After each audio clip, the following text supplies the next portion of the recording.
নবী করিম সাল্লাল্লাহু আলাইহি ওয়াসাল্লাম তিনি বলেন যে তিনটি কাজে কখনো তোমরা দেরি করবে না।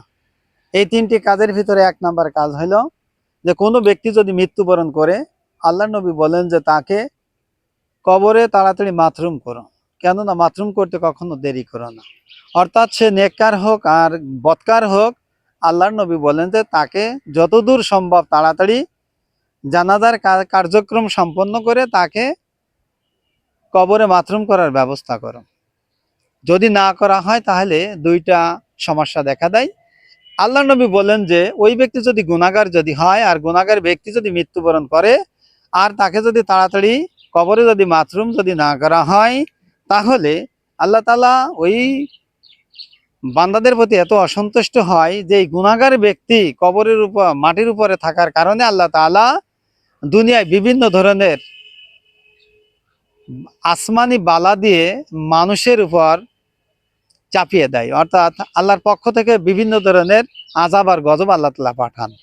আর দুই নম্বরে ওই ব্যক্তি যদি নেককার যদি হয়, মুমিন লোক যদি হয়, তাহলে ও আল্লাহর কাছে ফরিয়াদ করে, আল্লাহ তাআলা আপনার এই গোলামেরা অর্থাৎ আমার এই প্রতিবেশীরা আমি যে মৃত্যুবরণ করেছি তারা তাড়াতাড়ি আমার জানাজার কাজ কাম সম্পন্ন করে আমাকে কেন কবরে দিচ্ছে না। অর্থাৎ কবরে গেলেই তো সে শান্তি পাবে আর উপরে থাকলে তো সে কষ্ট পাবে। এই জন্য ওই ব্যক্তি আল্লাহর কাছে ফরিয়াদ করতে থাকে। দুই নম্বরে যে বিষয়টি সেইটা হচ্ছে যে কোনো ব্যক্তি যদি ঋণগ্রস্ত থাকে, আল্লাহ নবী বললেন যে তাড়াতাড়ি ঋণটা পরিশোধ করার জন্য সর্বাত্মক প্রচেষ্টা করো। কেননা দুনিয়ায় আসার একটা সিরিয়াল আছে, মরার কোনো সিরিয়াল নাই। যে কোনো সময় যে কোনো মুহূর্তে আমার আপনার মৃত্যু হয়ে যেতে পারে। তাই আল্লাহ নবী বলেন যে ঋণী যদি কোনো ব্যক্তি যদি থাকো, যতদূর সম্ভব তাড়াতাড়ি তুমি ঋণ পরিশোধ করে ফেলো। কিন্তু আমাদের সমাজে দেখা যায় যে আমরা সবাই কিন্তু ঋণী, কিন্তু এমন এমন লোক আছে অনেক ঋণ করে সে বাড়ি করেছে, গাড়ি করেছে, জমি কিনেছে, ব্যাংক ব্যালেন্স বিভিন্ন কায়দায় ফ্যাক্টরি করেছে, কিন্তু ঋণ পরিশোধ করার তার কোনো চিন্তা ভাবনাই নাই। সে মনে করে যে এখনো তো অনেক দিন বেঁচে থাকবো, আমি ঋণ পরিশোধ করে ফেলবো।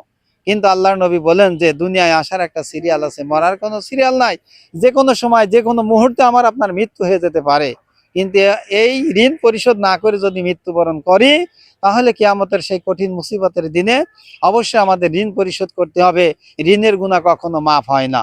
তাই আল্লাহর নবী বলেন যে ঋণ পরিশোধ করার সময় কিয়ামতের ময়দানে তোমার যদি ঋণ পরিশোধ করার ক্যাপাসিটি তো থাকবেই না, তোমার যে ব্যক্তিগত যে নেক আমল আছে, এই ব্যক্তিগত নেক আমল তোমার পাওনাদারকে বুঝিয়ে দিয়ে তোমার ঋণ পরিশোধ করতে হবে। তাই আমাদের যে নেক আমল আছে, পাওনাদারকে যদি কিয়ামতের ময়দানে বুঝিয়ে যদি দিতে হয়, নিজের অবশিষ্ট কোন নেক আমল থাকবে না। এই জন্য আল্লাহর নবী বলেন যে যতদূর সম্ভব দ্রুত গতিতে তুমি ঋণগুলো পরিশোধ করে ফেলবে। এটা হচ্ছে দুই নাম্বার। আর তিন নাম্বার যে কাজটি করতে আল্লাহর নবী নির্দেশ দিয়েছেন, সেইটা হচ্ছে যে ছেলে হোক আর মেয়ে হোক, বিয়ের উপযুক্ত হওয়ার সাথে সাথে আল্লাহর নবী বলেন যে পাত্র অর্থাৎ নেককার পাত্র পাত্রী দেখে তাড়াতাড়ি তাকে বিবাহর কাজটা সম্পন্ন করার নির্দেশ আল্লাহর নবী প্রদান করেছেন। কেননা ছেলে এবং মেয়ে বিয়ের উপযুক্ত হয়ে যাওয়ার পরে সে যদি তাকে যদি বিবাহ যদি না দেওয়া হয় আর বিবাহ বহির্ভূত যদি কোনো জিনা, বেবিচার, অন্যায়, অশ্লীল পাপের কাজে যদি লিপ্ত হয়, তাহলে এর সম্পূর্ণ দায়ভার সম্পূর্ণভাবে পিতামাতার উপর গিয়ে বর্তাবে। তাই আল্লাহর নবী বলেন যে জিনা এবং অন্যায় এবং অবিচার এবং পাপের এবং ফায়সা কাজ থেকে যদি ছেলে এবং মেয়েকে যদি বাঁচাতে যদি হয়, তাহলে অবশ্যই বিয়ের উপযুক্ত হয়ে যাওয়ার সাথে সাথেই তাকে বিবাহর কাজে সম্পন্ন করতে হবে, অর্থাৎ বিবাহ দিয়ে দিতে হবে। তাই আমরা এই তিনটি যে গুরুত্বপূর্ণ আমরা যে কথাটি শুনলাম, এক নম্বর বিষয় হলো কোনো ব্যক্তি যদি মৃত্যুবরণ করে তাহলে তাড়াতাড়ি তার জানাজার কাজ সম্পন্ন করে মাটি দেওয়ার ব্যবস্থা করতে হবে। দুই নম্বরে কোনো ব্যক্তি যদি ঋণগ্রস্ত থাকে তাড়াতাড়ি ঋণটা পরিশোধ করার চেষ্টা করতে হবে, কারণ যে কোনো সময় আমার আপনার মৃত্যু হয়ে যেতে পারে। তিন নম্বরে আমরা যে বিষয়টি জানলাম, ছেলে হোক আর মেয়ে হোক বিয়ের উপযুক্ত হওয়ার সাথে সাথেই তাকে নেককার পাত্র পাত্রী দেখে তাকে বিবাহর কাজে সম্পন্ন করতে হবে। তাই আসুন আমরা যে হাদিসের আলোকে যা কিছু শুনলাম, এই তিনটে কাজ আমরা তড়িৎ গতিতে করার জন্য চেষ্টা করব। আল্লাহ তাআলা আমাদের সকলকে এই তিনটি আমলের উপর আমল করার তৌফিক দান করুক, আমিন। আসসালামু আলাইকুম ওয়া রাহমাতুল্লাহি ওয়া বারাকাতুহু।